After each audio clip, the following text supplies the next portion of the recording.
चलिए बेटा देखिए, एंजाइम कैटलिस्ट और बायोकेमिकल कैटलिस्ट। बेटा हमारे शरीर में या किसी भी लिविंग सेल्स में, किसी भी एनिमल की या प्लांट की लिविंग सेल कह सकते हैं, वैसे हम एक्सोक्राइन ग्लैंड बोलते हैं इनको। तो लिविंग सेल से सीक्रेट होने वाले वो केमिकल कंपाउंड जो बायोकेमिकल रिएक्शंस को कैटलाइज करते हैं क्या कहलाते हैं? एंजाइम कहलाते हैं। मैंने वही लिखा है, एंजाइम्स आर, कैसे डिफाइन करेंगे आप, लिखेंगे कैसे? Enzymes are non living nitrogenous and proteinous compound secreted from living cells, ठीक है ना, which catalyze the biochemical reaction। जो बायोकेमिकल हम लोगों के शरीर में किसी एनिमल या प्लांट की बॉडी में होने वाली जो केमिकल रिएक्शंस होती हैं, उन्हें हम बायोकेमिकल रिएक्शन कहते हैं, उनको कैटलाइज करते हैं। जैसे डाइजेशन है ना किसी फूड का, तो बायोकेमिकल रिएक्शन को कैटलाइज करते हैं। फिर मैंने यहाँ पर लिखा तो ये होगा कैटलिस्ट। क्लियर हो गई यहाँ तक बात? अब हम बात करते हैं characteristics of the enzyme catalyst. कौन कौन से क्या क्या कैरेक्टर होते हैं एंजाइम कैटलिस्ट के? तो एंजाइम कैटलिस्ट के मैंने यहाँ पर कुछ कैरेक्टर एक्सप्लेन किए, जरा ध्यान से देख लीजिए इनको। पहला, नेचर। जितने भी एंजाइम होते हैं वो प्रोटीनियस होते हैं, याद रखना हमेशा, प्रोटीनियस कंपाउंड होते हैं। They consist of amino acid, और प्रोटीन की यूनिट क्या होती है? अमीनो एसिड, इसलिए ये अमीनो एसिड से बने होते हैं। दूसरा क्या है? Efficiency. Most efficient catalyst among all the catalyst, most efficient enzyme catalyst among all the catalyst। जितने भी catalyst हैं उनके कंपैरिजन में जो एंजाइम कैटलिस्ट होते हैं उनकी इफिशियंसी बहुत ज़्यादा होती है। Enzymes are the most efficient catalyst among all the catalyst known till now।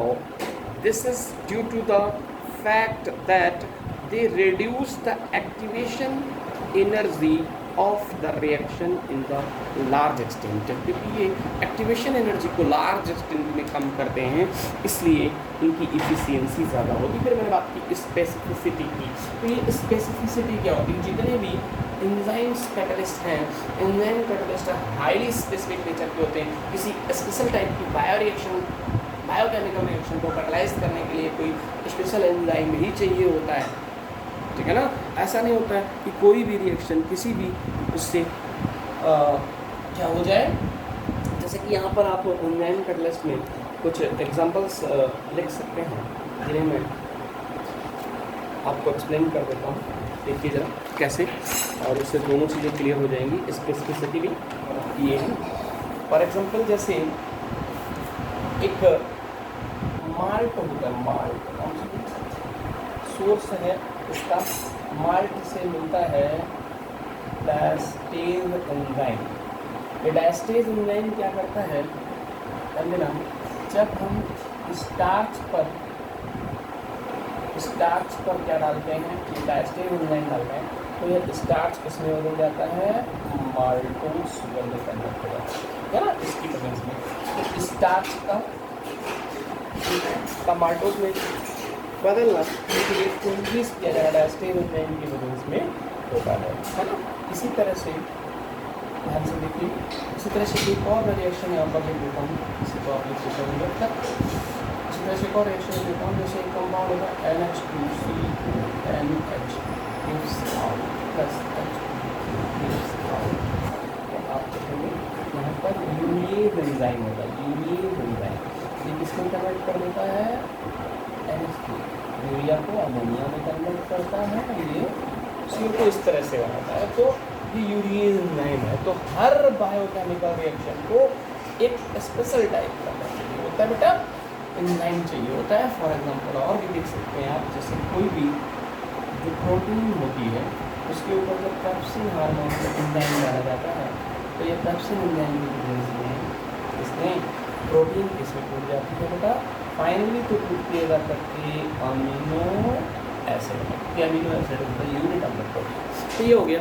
इधर आप बात करिए मोर एक्टिव एट द, अब इस तरफ के पॉइंट्स को थोड़ा ध्यान से देखिए। मोर एक्टिव, बहुत एक्टिव होते हैं। More active at the optimum pH and temperature. जो ऑप्टिमम पीएच होता है आपका, ये ऑप्टिमम पीएच होता है बेटा 5 से लेकर 7 पीएच तक। और ऑप्टिमम टेम्परेचर जो होता है वो हमारी बॉडी का टेम्परेचर होता है 37 डिग्री सेंटीग्रेड, ठीक है ना बेटा, 37 degree centigrade. Do not affect the equilibrium state, किसी भी एंजाइम कैटलिस्ट की प्रेजेंस किसको नहीं इफेक्ट करती, इक्विलिब्रियम को इफेक्ट नहीं करती। इक्विलिब्रियम क्या होती है, ऐसी कुछ ऐसी रिएक्शन होती है जो रिवर्सिबल डायरेक्शन में, दोनों डायरेक्शन में हो सकती है ना, forward as well as backward. तो जो ऐसी रिएक्शंस होती हैं उन पर कोई इफेक्ट नहीं पड़ता, उन पर कोई इफेक्ट नहीं पड़ता, उनकी इक्विलिब्रियम स्टेट पर कोई इफेक्ट नहीं पड़ता, उनकी प्रेजेंस या एब्सेंस का, ठीक।